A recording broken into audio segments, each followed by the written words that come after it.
مطلب یہ ہوا کہ وہ تم سے اس گھڑی کے وقت کے ظہور کے متعلق اس طرح سوال کر رہے ہیں کہ گویا تم رات دن اس کے وقت ہی کی دریافت کے در پہ رہتے ہو اور تم نے منٹ اور سیکنڈ کی پابندی کے ساتھ ساری معلومات اس کے متعلق جمع کر رکھی ہے، حالانکہ کوئی عاقل نہ کسی ایسی جستجو کے در پہ ہوتا، نہ اس کو ہونا چاہیے جو اس کے حدود و علم تحقیق سے ماورا ہو۔ وَلَٰكِنَّ أَكْثَرَ النَّاسِ لَا يَعْلَمُونَ، لیکن اکثر لوگ اس بات سے واقف نہیں ہیں کہ کیا چیز ان کے جاننے کی ہے جس کے انہیں درپے ہونا چاہیے، اور کیا چیز ان کے حدود علم سے ماورا ہے جس کے پیچھے پڑنا محض اوقات کی اضاعت اور اپنے آپ کو فتنوں میں مبتلا کرنا ہے۔ انسان کی یہ عجیب بدبختی ہے کہ وہ زیادہ تر ان چیزوں کے پیچھے پڑتا ہے جن کو نہ تو وہ جان سکتا ہے نہ وہ اس کے جاننے کی ہیں، اور پھر ان کو بہانہ بنا کر ان حقائق سے منہ موڑ لیتا ہے جن کو جانتا ہے اور جو اس کی دنیا اور آخرت دونوں کی فلاح کے لیے ضروری ہیں۔ جو لوگ متشابہات کے پیچھے پڑ کر محکمات کا انکار کرتے ہیں، ان کی بھی اصلی بیماری یہی ہے۔ اس پر ہم نے آل عمران کی تفصیل میں مفصل بحث کی ہے۔ قُلْ لَا أَمْلِكُ لِنَفْسِي نَفْعًا وَلَا ضَرًّا إِلَّا مَا شَاءَ اللَّهُ وَلَوْ كُنْتُ أَعْلَمُ الْغَيْبَ لَاسْتَكْثَرْتُ مِنَ الْخَيْرِ وَمَا مَسَّنِيَ السُّوءُ إِنْ أَنَا إِلَّا نَذِيرٌ وَبَشِيرٌ لِقَوْمٍ يُؤْمِنُونَ، یعنی ان کو بتا دو کہ میں جو اللہ کا رسول ہوں، تو اس کے معنی یہ نہیں ہے کہ میں سارے غیب کا عالم ہو گیا ہوں اور مجھے اس بات کا اختیار مل گیا ہے کہ میں اپنے آپ کو جس نفع سے چاہوں بہرہ ور کر لوں اور جس نقصان سے چاہوں بچا لوں۔ غیب کا عالم اور حقیقی نافع و ضار صرف اللہ ہی ہے۔ دوسروں کی طرح میرے معاملات میں بھی اصلی کارفرما خدا کی مرشیت ہی ہے۔ میں نے نبوت کا دعویٰ کیا ہے، نہ کہ خدائی کا، تو مجھ سے ان چیزوں کا مطالبہ نہ کرو جن کا تعلق صرف خدا کے ارادے اور اختیار میں ہے۔ مجھے وحی عطا ہوئی ہے، علم غیب کی کنجیاں مجھے نہیں ملیں۔ اگر مجھے غیب کا علم مل گیا ہوتا تو میں خیر کا بڑا خزانہ جمع کر لیتا اور مجھے کوئی گزند نہ پہنچا پاتا، لیکن تم دیکھتے ہو کہ مجھے مختلف قسم کے گزند بھی پہنچتے ہیں اور خیر کی راہوں میں بھی میری سبقت اسی حد تک ہے جس حد تک مجھے میرے رب کی رضا حاصل ہے۔ لَسْتَكْثَرْتُ مِنَ الْخَيْرِ کے ٹکڑے میں جس خیر کی زیادہ سے زیادہ مقدار جمع کرنے کی تمنا کا اظہار ہے، وہ پیغمبر صلی اللہ علیہ وسلم کے ظرف اور اس کی طلب کے اعتبار سے ہے۔ پیغمبر اپنے حوصلہ اور اپنے ارمان کے اعتبار سے اس مقام بلند پر ہوتا ہے کہ وہ خیر کی کسی وادی کو نہ طے کردہ نہیں چھوڑنا چاہتا، لیکن وہ خیر سے واقف اسی حد تک ہوتا ہے جس حد تک اس کو وحی الہی کی رہنمائی حاصل ہوتی ہے۔ اگر اس کو پورا غیب معلوم ہو جائے تو ظاہر ہے کہ اس کے اپنے امکان کے حد تک تو اس کی کوشش یہی ہوگی کہ خیر کی راہ کے لیے کسی پتھر کو بھی الٹے بغیر نہ چھوڑے، لیکن دائرہ وحی سے باہر اسے بھی دوسروں کی طرح اپنی ثوابدید ہی پر کام کرنا اور اپنی عقل ہی پر اعتماد کرنا پڑتا ہے، جس میں کامیابی اور ناکامی دونوں کے امکانات مضمر ہوتے ہیں۔ ان انا الا نذیر و بشیر لقوم یؤمنون، یہ اوپر والے مضمون ہی کی مزید وضاحت ہے کہ میں نہ عالم غیب ہوں نہ صاحب اختیار مطلق، میں تو صرف ڈرانے والا اور خوشخبری دینے والا ہوں۔ میرے اختیار میں یہ بھی نہیں ہے کہ کسی کے دل میں ایمان اتار دوں، یہ چیز بھی لوگوں کے اپنے ارادے اور اللہ کی توفیق بخشی پر منحصر ہے۔ وَهُوَ الَّذِي خَلَقَكُم مِّن نَّفْسٍ وَاحِدَةٍ وَجَعَلَ مِنْهَا زَوْجَهَا لِيَسْكُنَ إِلَيْهَا فَلَمَّا تَغَشَّاهَا حَمَلَتْ حَمْلًا خَفِيفًا فَمَرَّتْ بِهِ فَلَمَّا أَثْقَلَتْ دَعَوَا اللَّهَ رَبَّهُمَا لَئِنْ آتَيْتَنَا صَالِحًا لَّنَكُونَنَّ مِنَ الشَّاكِرِينَ فَلَمَّا آتَاهُمَا صَالِحًا جَعَلَ لَهُ شُرَكَاءَ فِيمَا آتَاهُمَا فَتَعَالَى اللَّهُ عَمَّا يُشْرِكُونَ۔ هو الذي خلقكم من نفس واحدة وجعل منها زوجها ليسكن إليها، اس ٹکڑے کے مضمرات پر ہم سورہ نساء آیت 1 کے تحت بحث کر آئے ہیں۔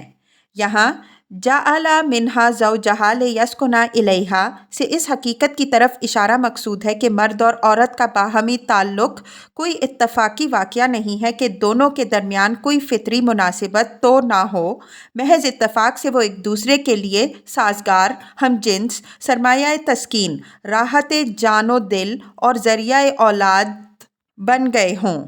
بلکہ سورج کی طرح یہ چیز روشن نظر آتی ہے کہ خالق کائنات نے مرد کے اندر عورت کے لیے اضطراب اور تڑپ پیدا کی ہے، اور پھر اس کے اس اضطراب اور اس کی اس تڑپ کی تسکین کے لیے اسی کی جنس سے عورت کو وجود بخشا ہے۔ ان دونوں میں ان کے فطری داعیات اور ان کی داخلی اور خارجی ساخت کے اعتبار سے ایسی گہری سازگاری ہے کہ ایک ہٹ دھرم کے سوا کوئی نہیں یہ کہہ سکتا کہ یہ سازگاری کسی اندھے بہرے مادے کی پیدا کردہ ہے، یا کہ ان کا ارتقاء آپ سے آپ خود درختوں کی طرح ہوا، پھر دونوں اپنے اپنے طور پر بھٹکتے ہوئے کہیں راستے میں مل گئے تو اچانک تڑپ کر ایک دوسرے سے بغلگیر ہو گئے، پھر اس طرح باہم دگر جان و تن بن گئے۔ تاکس نہ گوید باد عظیم من دیگرم تو دیگری۔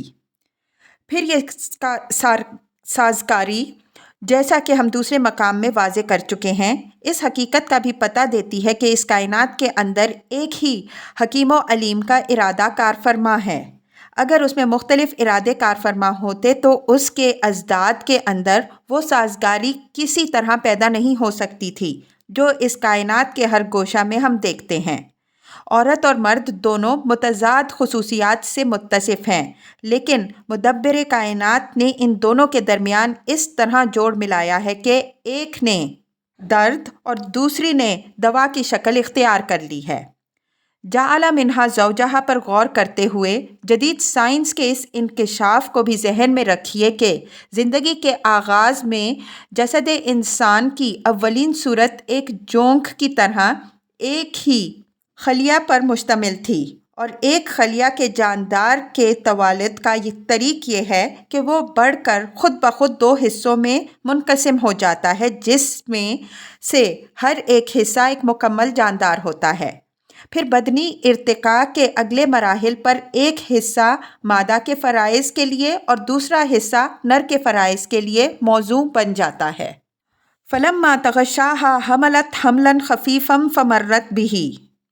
آیات 134 تا 135 کے تحت ہم بیان کر آئے ہیں کہ تصویر حال کے مواقع میں لما، کلما اور اذا کی جگہ پر بھی استعمال ہوتا ہے۔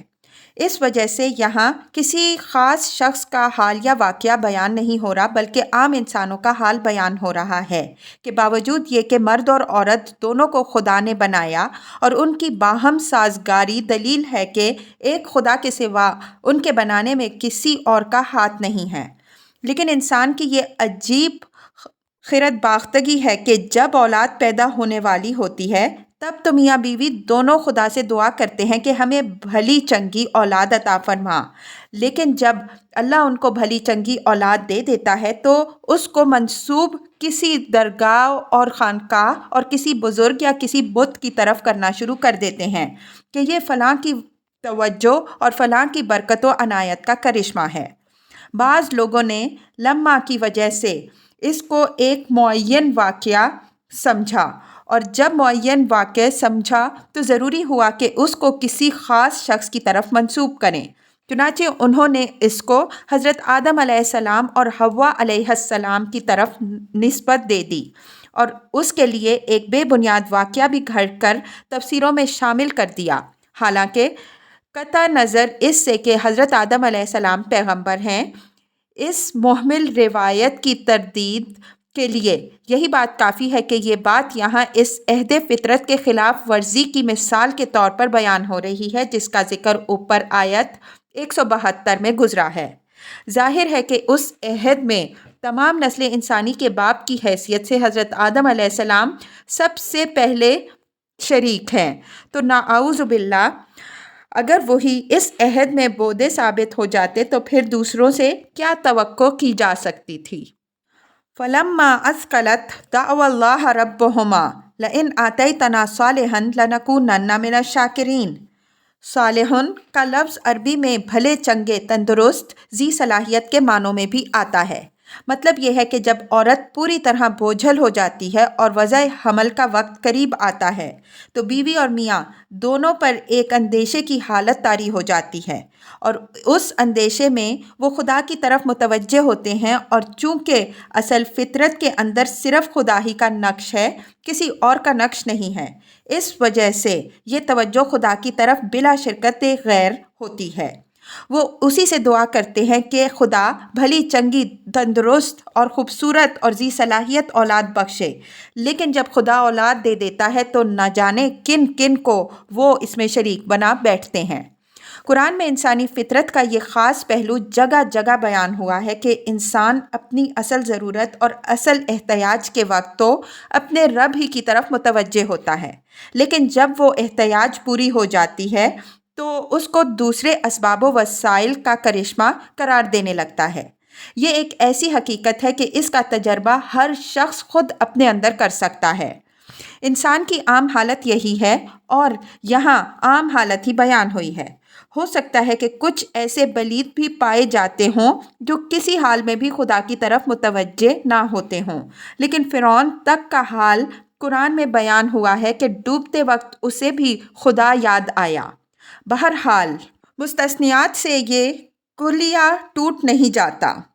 آدمی پر جب حقیقی افتقار کی حالت طاری ہوتی ہے تو وہ دل میں یا زبان اور دل دونوں ہی سے خدا کو پکارتا ہے، اور یہ عہد بھی کرتا ہے کہ اگر اس مرحلہ یا اس بھنور سے وہ گزر گیا تو آئندہ وہ اپنے رب کا شکر گزار بندہ بن کر زندگی گزارے گا، لیکن جو ہی اس مرحلے سے گزر جاتا ہے وہ یہ سارا عہد و پیمان بھلا کر انہی خود فراموشیوں میں پھر گم ہو جاتا ہے جن میں پہلے کھویا ہوا تھا۔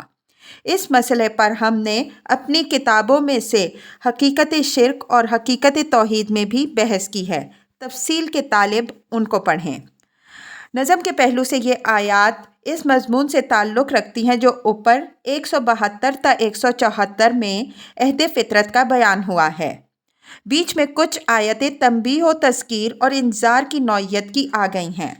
اب یہ پھر اسی مضمون کو لے لیا ہے اور یہ دکھایا گیا ہے کہ انسان کی فطرت کی اصل صدا کیا ہے، اور انسان یہاں خاص اشارہ قریش کی طرف ہے، اپنی فطرت کی اس صدا سے کان بند کر کے کس طرح مختلف وادیوں میں ٹھوکریں کھا رہا ہے۔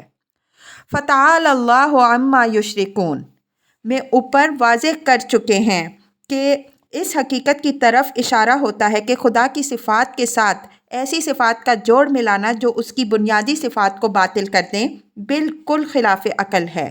شرک جس نوعیت کا بھی ہو تمام صفات کمال کی نفی کر دیتا ہے، اس وجہ سے خدا ایسی تمام نسبتوں اور شرکتوں سے منزہ اور ارفع ہے۔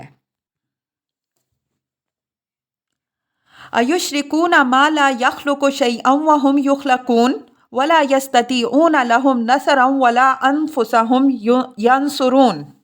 یہ تعالی اللہ عما یشرکون کے مضمون کی وضاحت ہے کہ خدا ہی سب کا خالق اور سب کا ناصر ہے، تو ان چیزوں کو خدا کی خدائی میں شریک بنانے کا کیا تک ہے جو کسی چیز کو بھی خلق نہیں کرتی ہیں بلکہ خود مخلوق ہیں، اور جو نہ تو ان کی مدد کر سکنے پر قادر ہیں اور نہ اپنی ہی کوئی مدد کر سکتی ہیں۔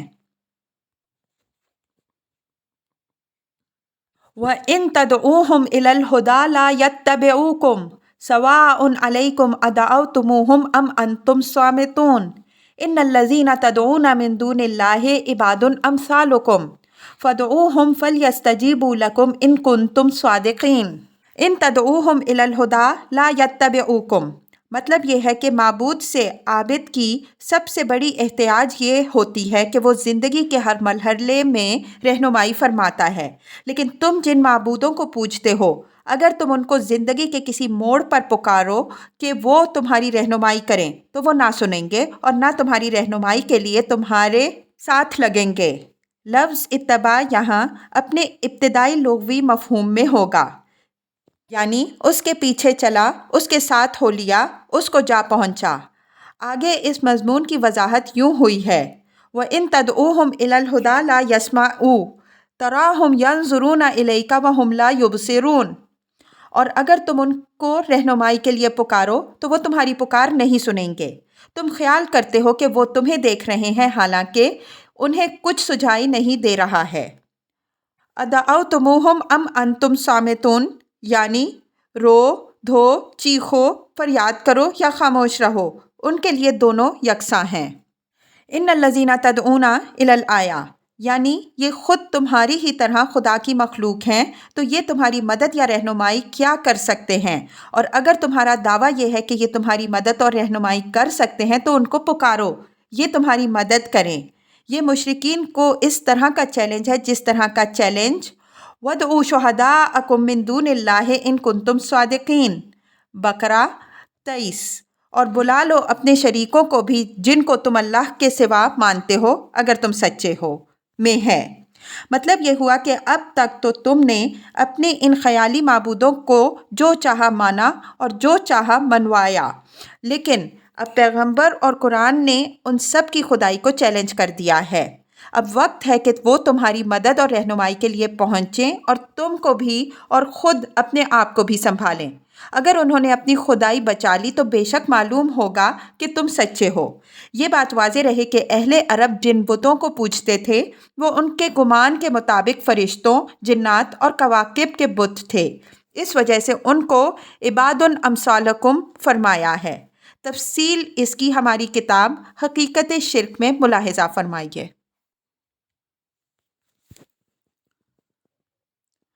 الہم ارجل یمشون بہا ام لہم ایدی یبطشون بہا ام لہم اعین یبصرون بہا ام لہم آذان یسمعون بہا قل ادعوا شرکاءکم ثم کیدونی فلا تنظرون۔ بت پرستی دو جز سے مرکب ہوتی ہے۔ ایک تو وہ ذوات ہیں جن کو بت پرست اپنے زعم کے مطابق خدائی میں شریک مانتے اور ان کو الہ قرار دیتے ہیں۔